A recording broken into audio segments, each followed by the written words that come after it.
इस देश के अंदर हजारों वर्षों के शिक्षण की परंपरा में आचार्य शिक्षण, आचार्यों को तैयार करना एक बहुत बड़ा महत्व का काम रहा। गुरुकुलों के काम में यही एक बहुत बड़ी उपलब्धि रही है। परंपरा के बाद नारायण लाल जी ने गुरु परंपरा के बारे में उल्लेख किया। परंपराएं व्यक्ति के जीवन में दो चीजें हैं, एक वंश की परंपरा है और एक विद्या की परंपरा है। वंश योनि, विद्या योनि ऐसे कहा जाता है।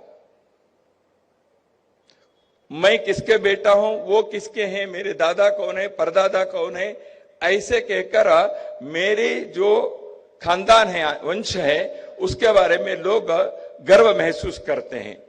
उसी प्रकार मेरे गुरु कौन है, वो किसके शिष्य थे, वो उनके गुरु कौन थे, इस प्रकार की गुरु परंपरा यह इस देश के अंदर गर्व महसूस करने के एक ऐसी बात थी। इसलिए गुरु परंपरा जो है वह केवल एक सांस्कृतिक दृष्टि से गुरु परंपरा की बात नहीं है। एक गुरु, उनके शिष्य, उनके शिष्य, उनके शिष्य।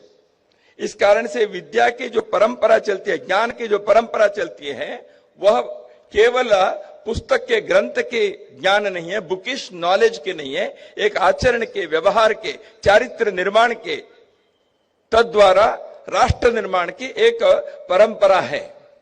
इसलिए इस देश के अंदर आचार्यों ने राष्ट्र निर्माण के बहुत बड़ा कार्य किया। एक चाणक्य ने, एक विद्यारण्य ने,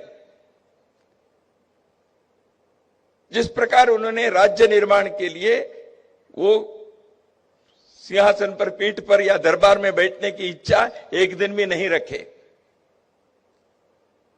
लेकिन समाज की रक्षा के लिए, संस्कृति की रक्षा के लिए, धर्म की रक्षा और पोषण के लिए एक योग्य राज्य व्यवस्था की जो आवश्यक है, उस दृष्टि से भी प्रबोधन करने का, जागरण करने का कार्य उस समय के आचार्यों ने किया था।